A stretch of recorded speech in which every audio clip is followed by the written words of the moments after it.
handful of people working at a handful of technology companies, through their choices, will steer what a billion people are thinking today.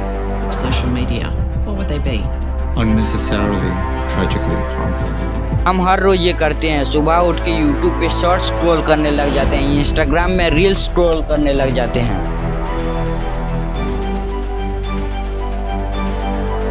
5 minute देखेंगे बोलते हैं, लेकिन कब 1 घंटा निकल जाता है वो पता भी नहीं चलता। Instagram wants to make a ton of money and they don't care if they happen to kill some kids along the way. पर मैं अगर बोलूं कि इन सब के पीछे एक ही मास्टरमाइंड का हाथ है तो क्या होगा? And Mark Zuckerberg has taken a stand in a landmark court case in Los Angeles to face accusation. कुछ ऐसे कंपनी जैसे Google, Facebook, Flipkart, Instagram, YouTube और इस लिस्ट में बहुत सारे आते हैं जो बिलियंस ऑफ लोगों के थॉट्स को हर दिन कंट्रोल कर रही हैं। Notifications, auto plays, infinite scroll, सबका एक ही मकसद है, हम लोगों का अटेंशन को पाना। और आज हम इस मास्टरमाइंड के पीछे क्या हो रहा है हर एक चीज का खुलासा इस वीडियो के अंदर करेंगे। क्या आप तैयार हैं इस इंटरेस्टिंग जर्नी में?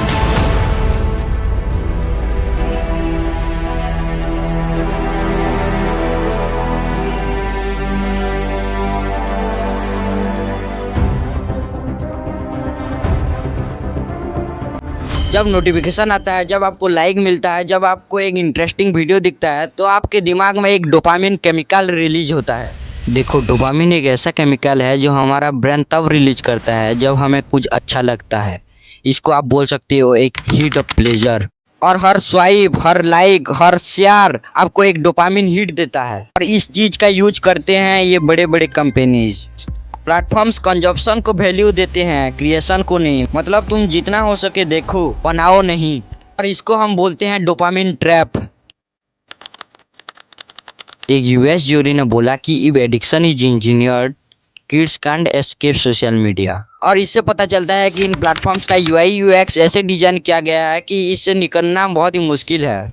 इधर देखो कुछ एग्जांपल्स हैं: infinite scroll, hidden cancel buttons, auto plays, notifications. और ट्रिस्टन हैरिस जो एक फॉर्मर गूगल डिजाइन एथिसिस्ट हैं, कहते हैं कि ये कंपनीज हमारे साइकोलॉजी को यूज करके प्रॉफिट कमाते हैं। अब आते हैं सबसे खतरनाक पार्ट पर। सिर्फ आपका अटेंशन ही नहीं, आपका डाटा भी कलेक्ट हो रहा है। आप क्या सर्च करते हो, क्या क्लिक करते हो, कब ऑनलाइन आते हो, ये सब डाटा है। और बड़े कंपनीज के लिए डाटा गोल्ड से भी ज़्यादा कीमती है। इस प्रोसेस को समझने के लिए एक टर्म यूज होता है, सर्वेलेंस कैपिटलिज्म। मतलब तुम्हारा एक्सपीरियंस को एक रॉ डाटा बनाया जाता है और उसके बाद वो चीज़ अब मशीन लर्निंग से प्रेडिक्ट करके आपको क्या पसंद है वो दिखाया जाता है। ये सिर्फ मार्केटिंग नहीं है, ये बिहेवियरल इंजीनियरिंग के बहुत क्लोज आ जाता है। बड़े बड़े कंपनीज का सिर्फ 3 मेन गोल है। पहला है एंगेजमेंट, अब जितनी देर ऐप पे रहोगे उतनी ही उनका प्रॉफिट। सेकंड पे है ग्रोथ, अब आज देख रहे हो तो कल भी आओ, कल भी देखो, फ्रेंड्स को भी इनवाइट करो और देखो। थर्ड चीज है एड्स, जितना आप ऐप के साथ टाइम स्पेंड करोगे उतना ही एड्स दिखाई जा सकती है और उतना ही उनका प्रॉफिट होगा। अब सवाल है कि इसका इम्पैक्ट क्या हो रहा है, चलिए समझते हैं।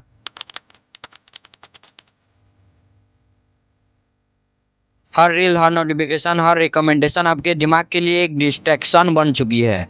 सबसे पहला इम्पैक्ट है फोकस का खत्म होना। जितना ज़्यादा आप शॉर्ट वीडियो कंज्यूम करते हो उतना ही आपका ब्रेन फास्ट कंटेंट का आदत बना लेता है। धीरे धीरे लॉन्ग वीडियो, बुक्स, पढ़ाई ये सब आपको बोरिंग लगने लगता है और आपका डीप थिंकिंग और रीजनिंग स्किल्स वीक होने लगती है। दूसरा इम्पैक्ट है इमोशनल इंस्टेबिलिटी। सोशल मीडिया सिर्फ एंटरटेन नहीं करवाता, वो कंपेयर भी करवाता है। दूसरों की परफेक्ट लाइफ देखते देखते एंजाइटी, फोमो, स्ट्रेस और लोनलीनेस बढ़ने लगती है। तीसरा इम्पैक्ट है मिस इन्फॉर्मेशन। एल्गोरिदम सच और झूठ के बीच फर्क नहीं बनाता, जो कंटेंट ज़्यादा अटेंशन लाता है वही पुश होता है। इसी वजह से फेक न्यूज़ और मिसअंडरस्टैंडिंग बहुत तेज़ी से फैलती है। जब आपको लगता है कि आप अपनी चॉइस से वीडियो देख रहे हो तब शायद एल्गोरिदम पहले से डिसाइड कर चुका होता है कि आप अगला क्या देखोगे, क्या खरीदोगे और किस बात पर बिलीव करोगे। अब सवाल आता है कि इन सारे इम्पैक्ट से कैसे बचा जा सकता है, चलिए जानते हैं। सबसे पहले एक बात समझ लीजिए कि प्रॉब्लम यूट्यूब या सोशल मीडिया या शॉपिंग ऐप नहीं है।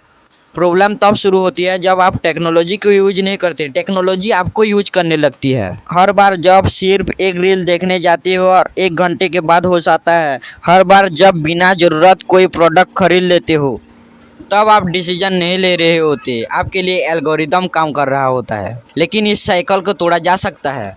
सबसे पहला स्टेप है अपना अटेंशन को वापस लो, मतलब नोटिफिकेशन को ऑफ कर दो, सिर्फ इम्पोर्टेंट कॉल्स और मैसेजेस के नोटिफिकेशन रखो, क्योंकि हर नोटिफिकेशन आपके फोकस को तोड़ता है। और रिसर्च बताती है कि एक इंटरप्शन के बाद डीप फोकस में वापस आने के लिए काफ़ी टाइम लग सकता है। हमारा सेकंड स्टेप है सोशल मीडिया को रिवार्ड बनाओ, हैबिट नहीं।